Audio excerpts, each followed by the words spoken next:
अमवाता फअहयाकुम सुम्मा युमीतुकुम सुम्मा युहयीकुम सुम्मा इलैहि तुरजऊन।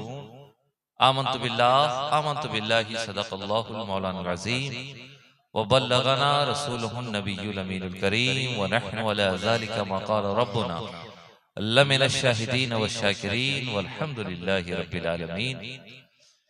क़ाल अल्लाहु तबारक व तआला फ़ी शान हबीबिहिल करीम इन्नल्लाह व मलाइकतहु युसल्लूना अलन नबी या अय्युहल्लज़ीना आमनू सल्लु अलैहि व सल्लिमू तस्लीमा।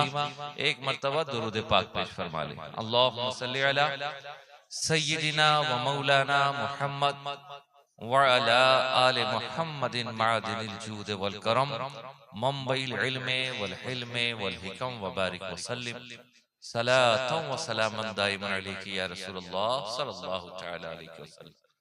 गिरामी क़दर हज़रात, आप इस सर्द रात में 2 बजे तक बैठे हैं, यही बहुत बड़ी बात है। बस दुआ यह है कि अल्लाह आपके इस बैठने को अपने हबीब के सदक़े व तुफ़ैल में कबूल फरमा ले। ये किसी खिताब का वक्त नहीं बल्कि खिताब पे अताब का वक्त है। मैं किसी खिताब की नियत से हाजिर नहीं आया।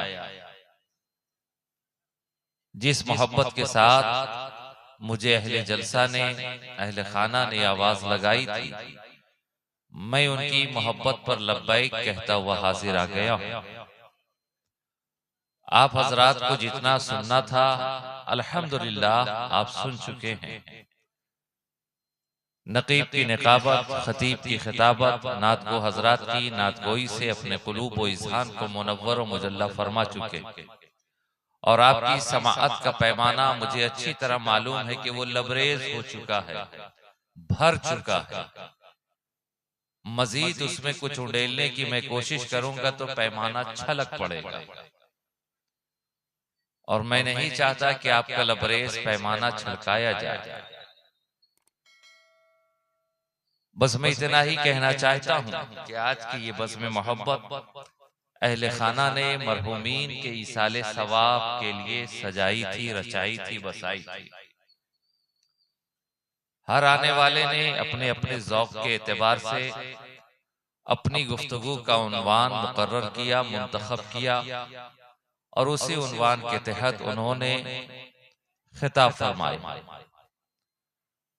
लेकिन मैं चाहता हूं कि जिस ईसाले सवाब के लिए इस महफिल का इनेकाद किया गया, उसी को ज़हन में रखते हुए मैंने कुरान मुक़द्दसा की एक जुज़ का आयत करीमा की तिलावत का शरफ हासिल किया है। मैं चाहता हूं कि सिर्फ आप उसका तर्जुमा सुन लें।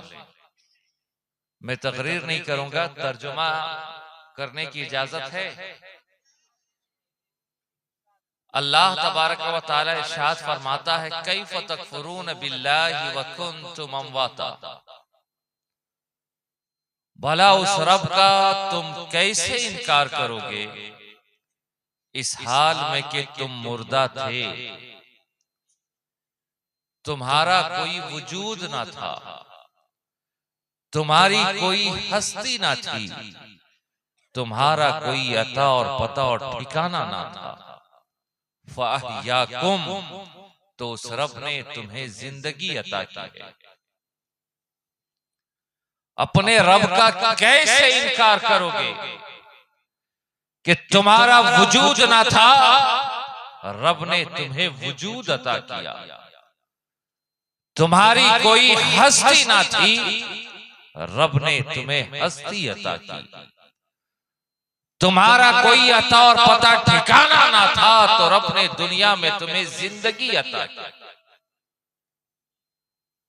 और आप इसी दुनिया में जिंदगी गुजार रहे हैं और इस फिक्र के साथ जिंदगी गुजार रहे हैं कि जब तक दुनिया में है जो चाहो कर लो, कल को मर जाएंगे, सारी ख्वाहिशात दफन हो जाएगी। इसलिए ये फिक्र है कि जान है तो जहान है, जान है तो दुनिया की रंगीनियां हैं, जान है तो दुनिया की रानाइयां हैं, इसलिए जो चाहो इस दुनिया में कर लो, मरकर कब्र में गए सारे मामलात खत्म हो जाएंगे। मगर कुरान कहता है तुम्हारा वजूद ना था, फहयाकुम, रब ने तुम्हें जिंदगी अता की, सुम्मा युमीतुकुम, जिंदगी के बाद फिर तुम्हें मौत देगा, और मौत ये आखिरी मंजिल नहीं। कुरान कहता है सुम्मा इलैहि सुम्मा युमीतुकुम सुम्मा युहयीकुम, मौत के बाद तुम फिर जिंदा किए जाओगे, मौत के बाद फिर जिंदा किए जाओगे, सुम्मा इलैहि तुरजऊन, और उसी रब की तरफ पलट कर जाना, उसी रब की बारगाह में जाना है। जिंदगी ना थी तो रब ने तुम्हें जिंदगी अता की, जिंदगी के बाद सुम्मा युमीतुकुम, तुम्हें मौत देगा, और मौत ही आखिरी मंजिल है, सुम्मा युहयीकुम, तुम फिर जिंदा किए जाओगे, सुम्मा इलैहि तुरजऊन, और रब ही के हुजूर जाना है, रब ही की तरफ पलट कर जाना है, अपने रब की बारगाह में जाना है। आखिरी मंजिल बारगाह इलाही है, रब की बारगाह में जाना है ना। मरकर मामलात खत्म नहीं होते, अरे मरकर मामलात खत्म हो जाते तो ये कब्र में सवालो जवाब किससे हो रहा है? आप हम दुआएं करते हैं ना, मौला हमारे मरहूमीन को अज़ाब कब्र से बचा, तो ये दुआएं किस लिए? और अगर बात इतनी भी नहीं तो आप कब्रिस्तान जाते हो ना, जाते कि नहीं जाते? बोलिए, किसी की मैयत पे तो जाते ही होंगे, जाते हैं या कब्रिस्तान से गुजरते हैं तो कुछ बोलते भी हैं। क्या बोलते हैं? अस्सलामु अलैकुम या अहलल कुबूर। इसका माना क्या है भाई? ए कब्र वाले तुझ पर सलामती हो, ए कब्र में रहने वाले तुझ पर सलामती हो। हमारा ये सलाम करना कि कब्र वाले तुझ पर सलामती हो, सलामती की दुआ का करना इस बात की दलील है कि कब्र में भी जिंदगी है, जिंदगी गुजारने का तरीका कुछ और। कब्र में भी जिंदगी है लेकिन जिंदगी गुजारने का तरीका कुछ और है। इस दुनिया से कब्र की दुनिया में जाने का नाम मौत है। मौत का मतलब इंतकाल, और इंतकाल कहते हैं एक जगह से दूसरी जगह जाने का। गुफ्तगू मेरी दराज हो रही है, लेकिन मैं आपसे सिर्फ इतना कहना चाहता हूं कि ये हमारी जिंदगी अल्लाह की अता करदा जिंदगी है। अल्लाह ने हमें ये जिंदगी दी है ना, उसी अल्लाह की बिछाई हुई धरती पे चलते हो ना, उसी अल्लाह के नीलगु आसमां की छत्र छाया में जिंदगी गुजार रहे।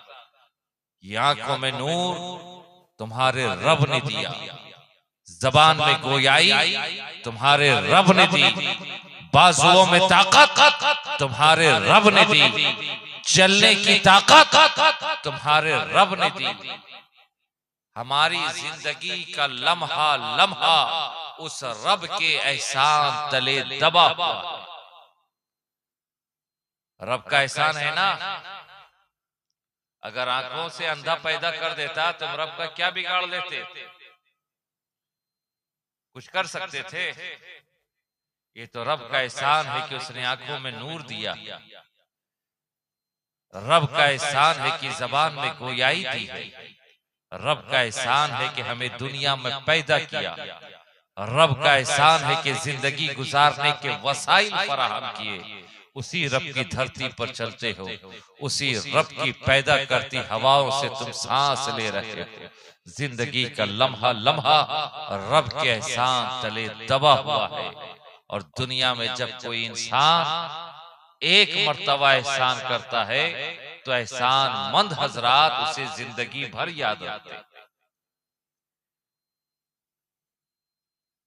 एक एहसान को जिंदगी भर याद करते हैं, तो जिस रब के एहसानात बेशुमार हैं, उस रब को हमें कितना याद करना चाहिए।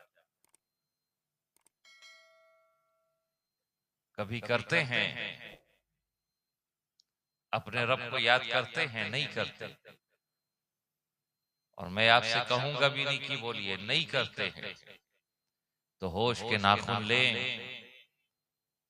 अपने रब को याद करें, उसका शुक्र अदा करें, उसके एहसान को याद करें, इसलिए कि तमाम सफर की सऊबतों से गुजरकर आखिरी मंजिल रब की बारगाह है, रब के हुजूर जाना है। अब कौन सा चेहरा लेकर